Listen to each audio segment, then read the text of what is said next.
Well, it's October, Halloween time. What better time to talk about chopping somebody's head off with an arm that's holding a machete? It's a top three, guys, and we've got Batman, more Batman, and then Manifest Destiny. So let's talk.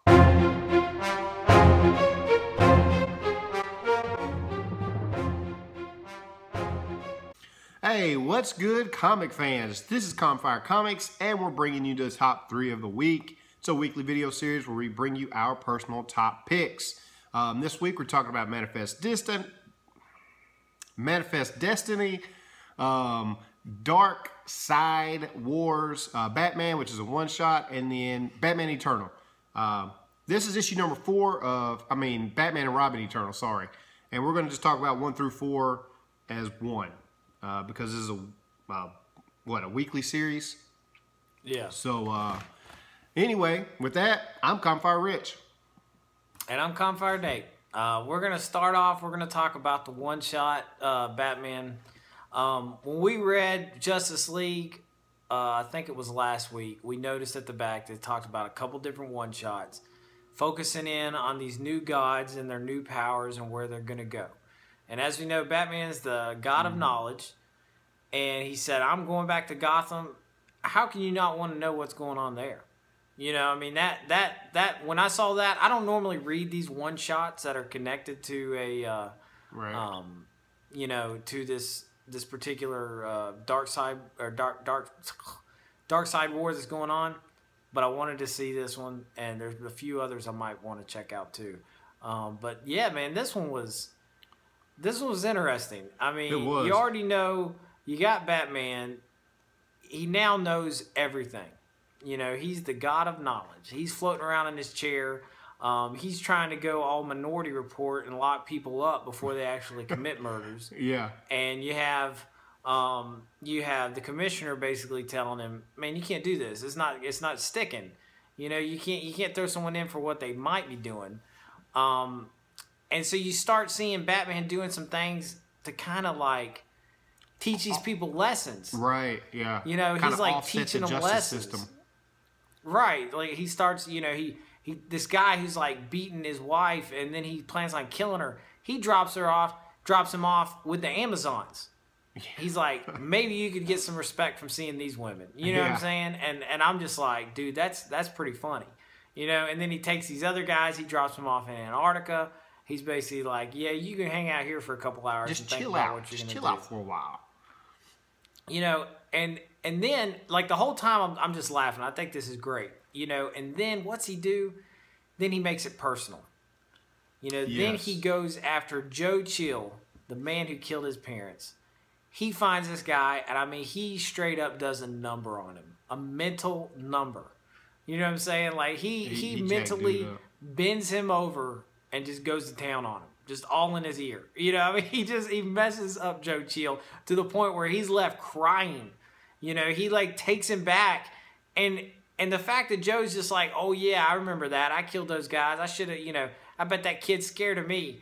And then he just like, he pulls the mask off like, yes, I'm Bruce Wayne. And dude's like, oh crap, you know, and he's just like sitting on him, and he's just like, you know, you created me. How would you, what do you think these guys are going to do when they find out that you created me? You know, like that it's your fault. I thought it was real powerful. I loved it. Like when he first went to that scene and he tried to stop the bullet, you know, and he was reliving the history.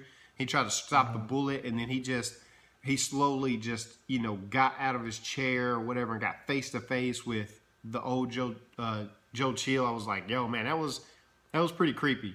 You know, he was staring his parents' killers in the face, and then of course he went to him. So yeah, oh no, he jacked him up for sure. I think this shows, because, you know, right after that, he goes back to the Batcave, you know, been working with Alfred. We don't know how long he's been in Gotham. Obviously, he's been doing this for a while, ever since he, you know, they killed Darkseid anyway, and they left. But it shows the will of Batman, because the chair is not supposed to be used for what he's using it for. I mean, he's being really selfish to just hold all that knowledge just in Gotham City. And on top of that, to go back and look at his past just to, you know, mind rape somebody and it really shows, you know, he's bleeding and everything. It shows the will of Batman. Like, this chair's not really running him. Like, Batman's like, I'm going to do what I want. I found that very intriguing, actually, that he could do that. Yeah, I mean, and then, of course, it ends with something that, I mean, I'm excited. You know, he's going after the Joker. Yep. Okay? The God of Knowledge is going after the Joker. Yep. How can you not all of a sudden be like, I want to read that? You know, I mean, I'm excited for that just in itself. And it says it's going to continue into the next Justice League 46. So I'm like, man, I don't know what's going on. I was wondering about that. Since this is a one shot, I was like, yo, how are they going to introduce the Joker and then they're going to go back to Justice League? So they're going to tie it all together. I guess they're going to tie it together in the next Justice League. So man, I don't know what he's going to do, but Joker can't dude, hide. if he can just break Joe Chill, like making him in the corner in the fetal position, crying. I mean, what's he going to try to do to Joker, man? Does he even compute? I mean, Joker's not going to be like, I don't care. You know, so it's going to be interesting to see how that goes down. I'm really excited for the next one. Yep. The next one we're going to talk about is Manifest Destiny 18. Now, Manifest Destiny is still one of our favorite comics, but it does come out almost bi-monthly like every 2 months, because it just takes him a long time to write it. I mean, I even talked to the guy who draws it. He basically says, I'm the slowest artist there is. Right. So it takes him a long time. So I've been looking forward to this one, especially after the way the last one ended. I mean, if you don't remember, it ended with that vampire freaking thing just ripping a dude off. Just ripping his head off. You remember real quick when this one starts from page 1 what happened. Because I was like, man, do I need to go back and look at it? And I was like, I'll just start reading and see if it comes back. It came back. It was intense. Yeah, it was. This really was like, this was disturbing. This might have been the most disturbing issue that we have read so far. It was bloody. Like, it was just like, dang, they jacked this dude up. They put that guy's head back on and then started, I guess they were kind of like thoughts, you know, kind of like the author talking to us. It wasn't the people. You know, he's like, you know, it wasn't hard enough for us already. Then we had to turn around and destroy our friend all over again. And they're flying and chopping with axe or just mutilating the internal body parts. monologue that Lewis has going on really makes a big deal, you know, because you could show this without that, and but him giving you that internal monologue really helps give you a better perspective of it, for sure. Yeah, it was just bloody, man. It was just like, man, this is bloody. And that, when they finally got him down, they chopped this. First of all, he threw a chopped off arm holding a machete. And I was like, man, that's like, god dang, man, this thing is just brutal. Chopped his head off chopped dude's head off with technically his own arm holding his own machete. And then they just went all serial killer mode, like the whole group of them. And that was one of my favorite parts. Again, going back to the internal monologue, where they flashed to each person. It was just like, some of us did it out of anger and, you know, spite. Some of us did it out of, you know, wanting to belong. Some of us did it for, like, you know, it was neat because everybody had their own reasons. But for whatever those reasons were, they chopped this dude up into blood soup. Mm-hmm. It was rough. It was really rough. And I liked how they talked about Collins, you know, as he kind of became a hero. And it was funny how he's like, and even dealing with the rigor mortis of the hand, you know, like the way they broke that down, it wasn't like he just walked over to this hand and pulled it off and pulled the sword out. He was like, okay, I can't get it. Here, take the hand and the sword, you know. So he threw the whole thing. And I thought that was great. I like that. I like how when they brought him back to the ship, they made him a part of the, you know what I'm saying? Like, he was just this little, I mean, they gave him a suit. He is now, like, I mean, even though they said it was, you know, it was more just done out of showing. You know, it's not real. He's not really a commander now, or whatever suit that he's wearing. But they did it. It made him feel good because now he feels like he belongs. Part of the team. And the fact that they spent so much time on his backstory before and showed that he really kind of got put in that situation, it was really just bad luck. You know, he kind of got stuck in being a part of these criminals. In reality, he probably didn't deserve it. Right. So now you find another character starting to rise to the surface, one who might actually be a good character, a good person. Yeah. And then gets put into a bad situation at the end. What did you think about that ending? Yeah. That was hard. That was hard for me to read. I felt bad. Like right when they said what they was doing, I was like, but I knew where it was going. I was like, but we have a mission, and it's our job to clear anything dangerous for America. And I was just like, no, they're not about to go do what I think they're going to do. And they just went and just slaughtered those birds. And, you know, because they gave those birds so much personality, especially the one that was working with them, like, you like that bird. They made you like that bird from the moment they introduced it. And then, you know, the birds were kind of hospitable, even though they were going to eat one of their men. But their birds are kind of like savages of this area, basically. And they just went and slaughtered all of them. And I thought for sure, I was like, man, at least save that one, right? No, Collins had to put him down. It was hard, man. How was it for you emotionally reading that? Because I was like, this is hard for me to read. When I knew they were going to do it, the fact that they had set up and put so much time into developing those birds, it felt like they're killing people. I mean, I know they're not, but it just felt like they just. And I got the parallel of like what it was probably like when settlers did the same thing to Indians. Yeah, you know what I'm saying? Just walked up into a group of Indians and just murdered them like that.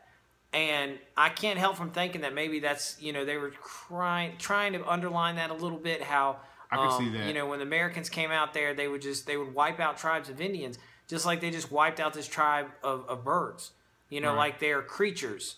And that's how they would look upon Indians, like they were lesser, you know, even though they're humans. And in this case, they looked at them as something lesser and dangerous, just like you would look at an Indian, dangerous. They're trying to protect their land. And they wiped them out, and it was hard, but it really was. It was a very deep. I think there's a very deep tone to this particular issue, that might not be noticed at first glance. But I definitely it was deep, man. Yeah. But on to a lighter note, we're going to talk about Batman and Robin Eternal 1 through 4. Now this is a weekly series. So instead of talking about one issue, you know, 1 week and the next week, we're going to consolidate this into a 4-issue slot. We're going to talk about 1 through 4, and then after 5 through 8 come out, then we're gonna give you another 4. We're gonna do it like that, so it's like a monthly thing. But we're gonna talk about Batman and Robin 1 through 4. Richie, you've read it, the most recent of us from the beginning. What do you think? I think this is my most favorite Batman comic series that I've personally read, which hasn't been a ton. I mean, I've read all of Batman 52, the We Are Robin, Son of Batman. So I've read several different types. This is my favorite. It feels like kind of like classic Batman, right? Like they're kind of going back and forth because we're still in that time era with the new Batman 52, where Bruce Wayne doesn't have his memory of who he used to be as far as Batman. You've got the We Are Robin. You've got all these Robins coming in. And for me, for somebody who hasn't been following Batman for 10 years, it was nice for them to just introduce these characters again, right? Like it was real quick. It's like, yo, this is Nightwing, Batman's first Robin, first partner. And then just going down the line between the Red Hood and Red Robin, I really liked. It sucked me in immediately when I started reading this. It was just, you know, good action, good characters that they was going along with, and the way they're tying in all these other comics that I've currently been reading was really nice. Because it's like, hey, I know that guy. I know what's the story there. And even then, I haven't read Grayson. I haven't read Batgirl. You know, they say at the bottom where they're just like, see issue such and such. But I know enough to really enjoy this comic, or this series that they got going on right now.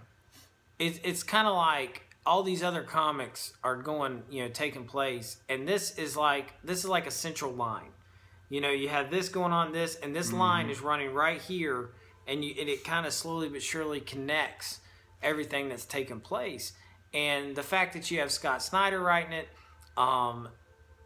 you know, he's pretty much helming this thing along with James Tynion and I want to say Tim Seeley, who writes the Grayson comics. So these guys are basically collaborating into a long story that's going to take bits and pieces from everything.